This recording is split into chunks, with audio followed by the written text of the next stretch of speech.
But I'm serious, Andy. Bisit na bisit na ako sa takbo ng kumpanya.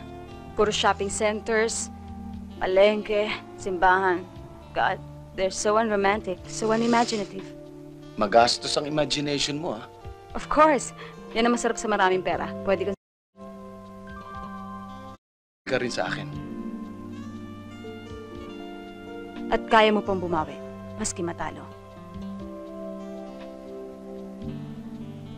Kaya ko mamuhunan, Andy. I can afford it. Tumakbo ka dahil sa akin. Andy, lalamunin ba naman kita? Sasaktan ba naman kita? Hindi ako. Si Elsa. Siya ang inaalala ko nun. Sinaktan mo siya, hindi ako. And you left her. Tapos kinaligtad mo ko sa... At nagpakaladkad ka naman. Where was all this conscience na sumisigaw ka sa... You enjoyed it. I enjoyed it. Huwag na natin isali si Elsa dito. Si Elsa? Who mentioned Elsa? Naroon ba siya sa kwarto? Pero wag na yan ang pag-usapan natin. Let's be happy. Let's talk business. Puntahan mo ako bukas ng umaga sa opisina. Good morning. Good morning. Can I help Nandiyan you? ba si Rosita Monteverde? Wala pa ho siya eh. Sige. Mr. Abrigo? Oo. Tumawag na ho si Miss Monteverde. Malilate daw ho siya ng konti. Pero pwede kayo maghintay sa office niya.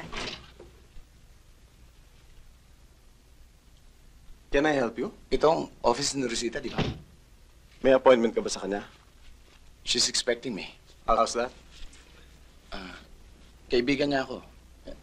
Inalok niya ako ng trabaho and I'm here to take a look at it. Look at what? At the job. Gusto ko makita kung magugustuhan ko. Andy Abrigo. Ernest Rin. I remember you. Sa bahay ni Rosita noong Tuesday. I'm a family friend. Wala ba nabanggit si Rosita tungkol sa akin? Wala. As far as I know, wala kaming vacancy. Ano bang pinapasukan mo? Sales, finance? Arkitekto ko. That's operations. That's under me. Baka nagkamali si Rosita. You know naman how she gets. I'm full. Sorry, I don't need architects. I do. May kailangan ka, Ernie? I was going to discuss these figures with you. Rosita. Mamaya na. I'll attend to you. You've met Andy. Yeah. Kukunin ko siya sa division ko. Sandali. Hindi pa tayo nag-uusap. Hindi pa ako mo, And I think I have a say in this. Departamento ko rin ng design. Hindi ko naman siya pagdidisenyohin ng kubeta at garahe. Dito siya sa special projects. My special projects. Okay, Ernie? Pwede ba? Mag-uusap lang kami. Mag-usap tayo mamaya. Sit down. Thank you. Pasensya ka na kay Ernie. Masyado siyang maingat. Sometimes, he's rather boring. Pero he's a good man. Paborito siya ng papa. Lovers ba kayo? Ano sa palagay mo? Kung hindi man yun ang akala niya. At yun ang gusto mong akalain niya. Kilala na kita, Rosita. Gusto nga ng papa, makasal na kami ni Ernie. Matanda na si papa. Sakitin na. Bakit hindi mo gawin? Para manahimik ka naman. Do you really think marriage can do that? Okay, let's talk business. Ano ba tong special project na sinasabi mo? All right. May lakad ka ba ngayon? Wala. Bakit? Mag-out of town tayo sandali. Malapit lang. May pakikita ko sa'yo. Huwag ka mag-alala. Babalik tayo kagad. Hindi ka aabutan ng mga pangil ko.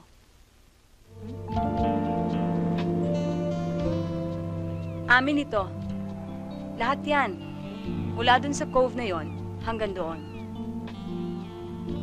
Napadaan lang ako dito minsan Nagandahan ako, binili ko. Galit na galit sa akin si Ernie. Nagtatapon daw ako ng pera. Ang sabi ko sa kanya, ano ngayon? They're my millions, not his. Ano bang balak mong gawin dito? Isang resort complex. Pero hindi yung mga cottage type. Ang gusto ko yung condominium style. Mga modules. Spanish effect. Parang yung mga Costa del Sol Resort Complex sa Spain. Very private, very exclusive, and very expensive. Para lang sa mga mayayaman. And those who can afford it. For lovers? For honeymooners? For government officials? But I'm serious, Andy. Bisit na ako sa takbo ng kumpanya. Puro shopping centers, palengke, simbahan. God, they're so unromantic, so unimaginative. Magastos ang imagination mo, ah. Of course, yan ang masarap sa maraming pera. Pwede kang... Ka rin sa akin. At kaya mo pang bumawi, maski matalo. Kaya ko mamuhunan, Andy. I can afford it. So, inalok kita ng kontrata para sa design ng complex na gusto ko makita dito. Si Ernie. Paano si Ernie? Sir Ernie, intindihin mo yung project dito at ako ang bahala sa kanya. Sa akin ka lang mananagot. Bibigyan kita ng opisina, staff, kahit anong kailangan mo. I'll pay you a salary, shares, plus a few extras optional. Strictly business? Strictly business. It's your show. Panonoodin na lang kita.